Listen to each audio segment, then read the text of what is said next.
Guys, welcome back in my YouTube channel Anka Education Hub. So please like, share and subscribe. और बताइए आप सब कैसे हैं और आपकी तैयारी कैसी चल रही है। तो आप सबकी तैयारी कैसी चल रही है मुझे आप कमेंट बॉक्स में कमेंट करके ज़रूर बताइएगा। तो चलिए शुरू करते हैं हमारी आज की वीडियो को। आज जो मेरी वीडियो होने वाली है वो है गुण स्वर संधि। हमने पिछली वीडियोस में संधि को पढ़ा, समझा और उसके बाद जो संधियाँ 3 भागों में बटी हुई हैं, स्वर संधि, व्यंजन संधि और विसर्ग संधि। अब इन सबको हम डीपली में पढ़ रहे हैं। तो स्वर संधि का हमने दीर्घ संधि पहले पढ़ चुका है, आज हम उसी क्रम में गुण स्वर संधि को पढ़ेंगे। ठीक है, तो बच्चों पहली बात एक बार रिकॉल कर लेते हैं कि संधि क्या है।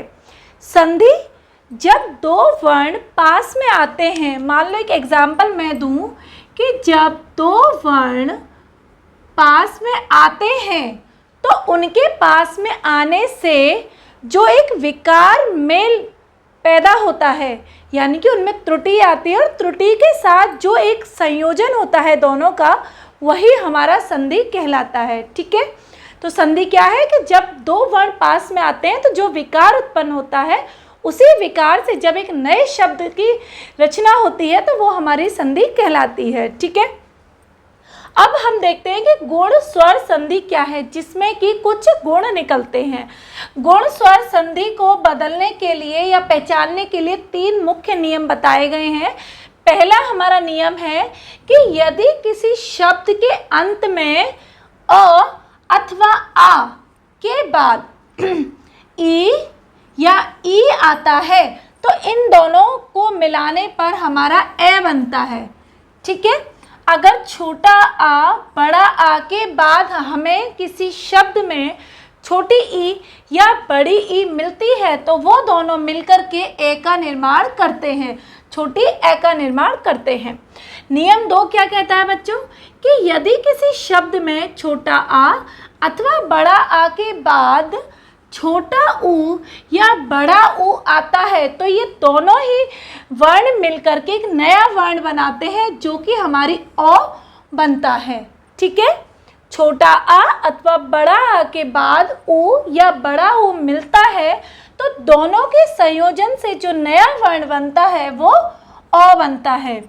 इसी प्रकार से तीसरा नियम है गुण स्वर संधि में कि यदि आ अथवा आ के बाद ऋषि शब्द हमें मिलता है, आ अथवा आ के बाद अगर ऋषि शब्द हमें मिलता है तो जो हमारा नया शब्द बनेगा विकार के साथ वो अर के साथ बनता है।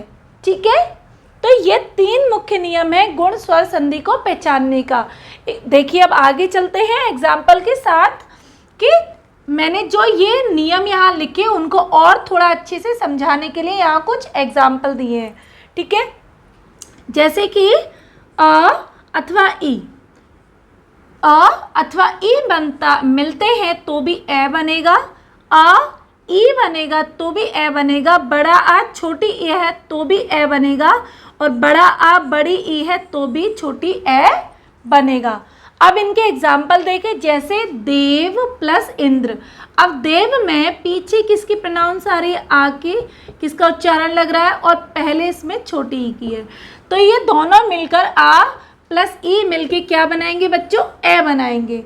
तो क्या बनेगा इसका, देवेंद्र।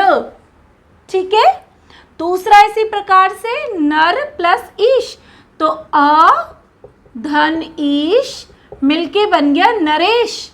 ए का प्रोनाउन हो गया ना हमारा, ए का प्रोनाउंसिएशन आ रहा है, उच्चारण आ रहा है शब्दों में। फिर अगर आता है कि बड़ा और ई है तो ए बनेगा, कैसे, महा यानी कि बड़ा आ और छोटी ई, आ धन ई बनता है तो हमारा बनता है महेंद्र। क्या बनता है एक नया शब्द, महेंद्र। महा धन ईश महेश, ये सब क्या हो गया, नियम ए हो गया हमारा पहला नियम। अब दूसरा नियम था कि आ अथवा आ के बाद ऊ या बड़ा ऊ आएगा तो मिलके हमारा छोटी अ बनेगा। जैसे भाग्य धन उदय, भाग्य धन उदय, आ धन ऊ तो मिलके क्या नया शब्द बना बच्चों, हमारा भाग्योदय। किसका साउंड बन गया, ओ बन गया यहाँ पे, भाग्योदय। दूसरा इसी क्रम में जल धन उर्मी, तो क्या बना, जलोर्मी। फिर अगर आ अथवा बड़े आ के बाद ऋषि आता है तो इसमें प्रोनाउंसिएशन अर का आएगा। कैसे आएगा, देव धन ऋषि मिलके बन गया हमारा देवर्षि, यानी कि अ धन ऋषि तो मिलके हमारा क्या बन गया बच्चों, अर बन गया।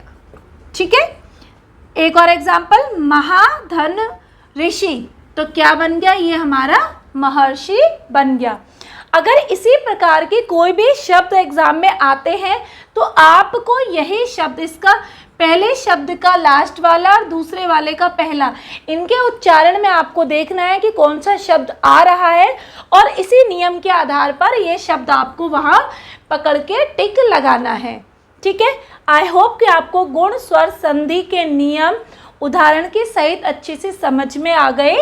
ठीक है, इसके 3 ही नियम है। अगर आपको इसमें कोई भी डाउट है तो आप मुझे बताइएगा, मैं समझाने का प्रयास करूंगी। तो चलिए मिलते हैं अपनी एक नई क्लास में एक नए टॉपिक के साथ, तब तक के लिए बाय बाय, राधे राधे।